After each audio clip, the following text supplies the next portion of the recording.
સુરતમાં ચૈત્ર આઠમના પવિત્ર અવસરે સોરઠિયા વાણંદ સમાજ દ્વારા લીંબોચ માતાજીનો ભવ્ય હવન યોજાયો. છેલ્લા 26 વર્ષોથી ચાલતી આ પરંપરામાં આ વર્ષે પણ મોટી સંખ્યામાં સમાજજનો જોડાયા.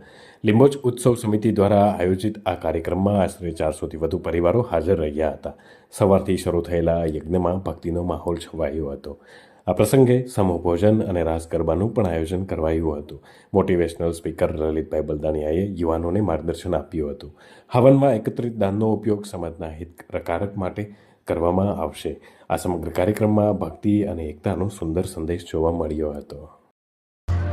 હું મહેશ ચુડાસમા, સુરત સોરઠિયા વાણંદ લીંબોચ ઉત્સવ સમિતિ, અને આ કાર્યક્રમ જે 26મા વર્ષમાં પ્રવેશ કરે છે ત્યારે આ વર્ષની અંદર શિક્ષણનું મહત્ત્વપૂર્ણ કાર્ય કે જે આપણા સમાજની અંદર શિક્ષણનું બહુ ઓછું મહત્ત્વ છે, એના માટે થઈને આ વર્ષ ડૉક્ટર લલિત બલદાણિયા કે જે મોટિવેશન સ્પીકર છે એમને અમે આમંત્રણ આપેલું છે.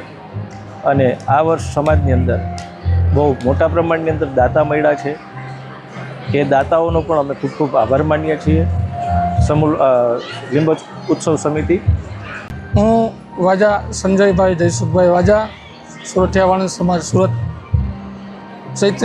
દર વર્ષે ચૈત્રી આઠમ નિમિત્તે આજે 26 વર્ષથી આયોજન થાય છે અને લગભગ 400થી 450 પરિવાર જેટલા સમૂહ આજે એક સાથે સમૂહ ભેગો થાય ને માતાજીની આરાધના કરીએ, માતાજીના ગુણગાન ગાઈએ અને સમૂહ ભોજન પણ કરીએ. ને સાથે સાથે રાસ ગરબા ને એવું પણ આયોજન રાખેલું છે. અને આ વખતે તો એક મોટિવેશન સ્પીકર પણ અમારી વચ્ચે આવ્યા છે અને લલિતભાઈ બલદાણિયા સાહેબ, એ પણ સમાજના યુવાનોને ને સમાજમાં કઈ રીતે રહેવું, સમાજમાં કેવી રીતે સમાજ કઈ રીતે આગળ વધે એના વિશે પણ આપને માહિતી આપવાના છે અને એ પણ આવવાના છે. સોરઠિયા વાણંદ સમાજ આ વિવિધ કાર્યક્રમો 26 વર્ષથી કરી રહ્યું છે. તો એ બદલ સમાજનો, અને આ વખતે તો દાતાઓ પણ ખૂબ સમાજને મદદ કરી છે. સમાજને દાતાઓ ખૂબ દાન પણ આપ્યું છે અને એ બદલ દાતાઓનો પણ ખૂબ ખૂબ આભાર માનું છું.